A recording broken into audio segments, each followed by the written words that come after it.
नमस्कार दोस्तों, कैसे हो आप सब?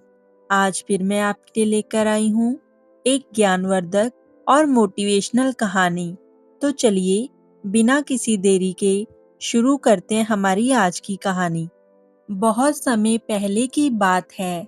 एक गांव में एक ब्राह्मण रहता था। वो बहुत ही धर्म कर्म करने वाला ब्राह्मण था। वो रोज पूजा पाठ करता था और पीपल के पेड़ को पानी के साथ सींचता था। उसकी पाठ पूजा से प्रसन्न होकर एक बार माँ लक्ष्मी पीपल के पेड़ से निकलकर एक बच्ची का रूप धारण कर कर उसके सामने आई और बोली, पिताजी, मैं आपके साथ चलूंगी। उस ब्राह्मण के पहले से ही 6 लड़कियां थी, इसलिए वह कुछ नहीं बोला और वापस आ गया। उसके साथ ऐसा हर रोज होने लगा। इसी चिंता में ब्राह्मण बहुत कमजोर हो गया। एक दिन ब्राह्मणी ब्राह्मण से बोली कि मैं आपकी इतनी सेवा करती हूँ, लेकिन फिर भी आप इतने कमजोर क्यों होते जा रहे हो? इसका क्या कारण है और आपको कौन सी चिंता सता रही है? तब ब्राह्मण बोला कि जब मैं हर रोज पीपल में जल चढ़ाने जाता हूँ, तब पीपल के पेड़ में से हर रोज एक कन्या बाहर निकलकर आती है और कहती है कि पिताजी, मैं आपके साथ चलूंगी। तो ब्राह्मणी बोली कि इसमें चिंता की क्या बात है? जहाँ हमारे 6 लड़कियां हैं तो 7वीं और सही, और वह भी तो अपना भाग्य साथ लेकर आएगी। कल उसे आप अपने साथ ले आना। अगले दिन भी ब्राह्मण के साथ कुछ ऐसा ही हुआ। वह ब्राह्मण उस लड़की को अपने साथ घर ले आया।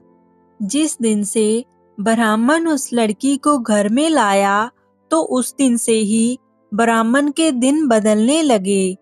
ब्राह्मण गांव में भिक्षा मांगने गया, जहां उसे हर रोज गांव में 1 या 2 कटोरी आटा मिलता था। उस दिन उसे एक थैला भरकर आटा मिला। जब ब्राह्मण घर आया तो फिर ब्राह्मणी भोजन बनाने लगी। तो उस लड़की ने कहा कि माँ, आज भोजन मैं बनाऊंगी। ब्राह्मणी बोली, बेटी, तू अभी बहुत छोटी है, तेरा हाथ जल जाएगा। पर वह बच्ची नहीं मानी। उस बच्ची ने आटा छाना तो परात भर गई। वह जिस भी चीज को हाथ लगाती तो वो चीज बढ़ती ही जाती। उसने तो कई प्रकार के भोजन बना दिए। सभी ने उस दिन भरपेट भोजन किया। थोड़ी देर बाद ब्राह्मणी का भाई आया। वह बोला, बहन, भूख लगी है, भोजन करूंगा। ब्राह्मणी सोच में पड़ गई कि सब तो भोजन कर चुके हैं, अब मैं अपने भाई को क्या खिलाऊंगी। ब्राह्मणी को यूं उदास देखकर वो लड़की बोली, माँ, क्या हुआ? ब्राह्मणी बोली, बेटी, तेरे मामा आए हैं और रसोई में कुछ भी खाने को नहीं है। तो लड़की बोली, माँ, तुम उदास मत हो, वो तो माँ लक्ष्मी थी। क्या ऐसा भला हो सकता है कि जहाँ माँ लक्ष्मी हो वहाँ पर कुछ भी खाने को ना हो? वह लड़की रसोई में गई और अपने मामा के लिए स्वादिष्ट भोजन बना लाई। उसके मामा भी भोजन करके बड़े ही प्रसन्न हुए। फिर जब शाम हुई तो वो लड़की ब्राह्मणी से बोली कि माँ, यहाँ पर दिया जलाकर रख दो, आज शाम को मैं यही कोठरी में सोऊंगी।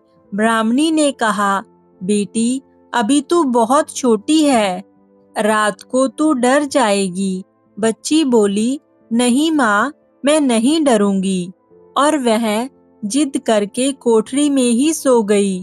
अब आधी रात को लड़की के रूप में आई हुई माँ लक्ष्मी उठी और कोठरी में चारों ओर देखने लगी और वहां पर अन्न और धन के भंडार भर गए और वह बच्ची फिर वहां से जाने लगी। जब वह बाहर निकली तो उसने ब्राह्मण को सोते हुए देखा। उसे जाता हुआ देख ब्राह्मण की आंखें खुल गई। उसने कहा, बेटी, तू कहाँ जा रही है? लड़की ने ब्राह्मण से कहा कि मैं लक्ष्मी हूँ। मैं तुम्हारी पूजा से प्रसन्न होकर तुम्हारे घर में आई थी और तुम्हारी दरिद्रता को खत्म करने आई थी। ब्राह्मण अपनी किस्मत पर हैरान था। सुबह जब ब्राह्मणी ने उठकर देखा और ये सब देखकर हैरान रह गई और लड़की को ढूंढने लगी, तब ब्राह्मण ने उसे सारी बात बताई। हे लक्ष्मी माँ, जैसे आपने उस ब्राह्मण की तकलीफें दूर की, ऐसी आप सबकी करना। दोस्तों, इस कहानी से हमें ये पता चलता है कि घर में आने वाला हर व्यक्ति अपना अपना भाग लेकर आता है और क्या पता आने वाले व्यक्ति का भाग्य इतना प्रबल हो कि उसके आने से हमारा भाग्य भी चमक जाए। इसलिए दोस्तों, घर में आने वाले अतिथियों का स्वागत हमें मुस्कुराहट के साथ ही करना चाहिए।